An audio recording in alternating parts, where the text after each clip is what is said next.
कुंडली के छठे भाव से हम आपके रोग ऋण शत्रुओं को, आपके सेवा भाव से किए जाने वाले कार्यों को, आपके जीवन में आने वाले कष्टों, संघर्षों को, प्रतियोगिताओं को, प्रतिस्पर्धा को भी हम इसी भाव से देखते हैं।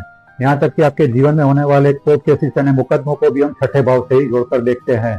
यहाँ तक कि आपके विवाह जीवन में होने वाले उतार चढ़ाव, तनाव और तलाक को भी हम इसी भाव से जोड़कर देखते हैं। छठे भाव से आपके मामा मौसी ननिहाल के रिश्तों को भी जोड़कर देखा जा सकता है। क्योंकि शनि एक सीमाओं का ग्रह माना जाता है, तो छठे भाव पर अगर शुभ स्थिति में हो तो यह कर्ज, बीमारी और दुश्मनों पर काबू पाने के लिए अच्छा माना जाता है। जब तक शनि पीड़ित न हो, ये चीजें व्यक्ति के जीवन में ज्यादा परेशान नहीं करती हैं। सेवा का ग्रह होने के नाते शनि छठे भाव में होने पर सेवा कार्य देता है। दैनिक कार्य में कुछ प्रकार की शारीरिक श्रम शामिल हो सकते हैं। यहाँ शनि विवरणों के साथ परिश्रमी और श्रम साध्य बनाता है। यदि शनि पीड़ित है तो यह स्वास्थ्य के लिए बहुत बुरा हो सकता है, क्योंकि शनि एक ऐसा ग्रह है जो सामान्य रूप से बीमारियों को नियंत्रित करता है। शनि अपने परिणाम धीरे धीरे देता है, इसलिए बीमारी अथवा रोग और छठे भाव की अन्य समस्याएं लंबे समय में बन सकती हैं। शनि बाद के जीवन में स्वास्थ्य समस्या दे सकता है।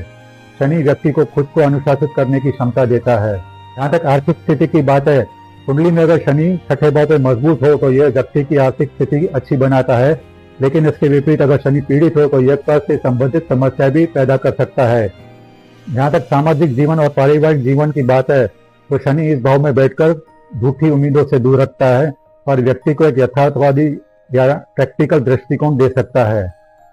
उपाय के तौर पर ऐसे व्यक्ति को अपना आलस्य त्याग कर नियमित जीवन शैली का पालन करना चाहिए। ऐसे व्यक्ति को अपने कार्यों को समय पर पूरा करने और धैर्य बनाए रखने का भी प्रयास करना चाहिए और अपने अधीनस्थ कर्मचारियों से उनका व्यवहार उनको अच्छा रखना चाहिए।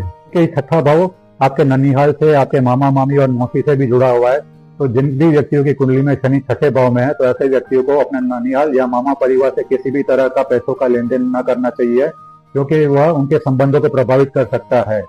क्योंकि छठा भाव रोग से भी जुड़ा हुआ है, तो ऐसे व्यक्तियों को जिनकी कुंडली में शनि छठे भाव में है, तो उपाय के तौर पर उनको गरीब, वृद्ध या जरूरतमंद लोगों को मुफ्त में दवा वितरित करनी चाहिए। इससे उनको लाभ मिल सकता है।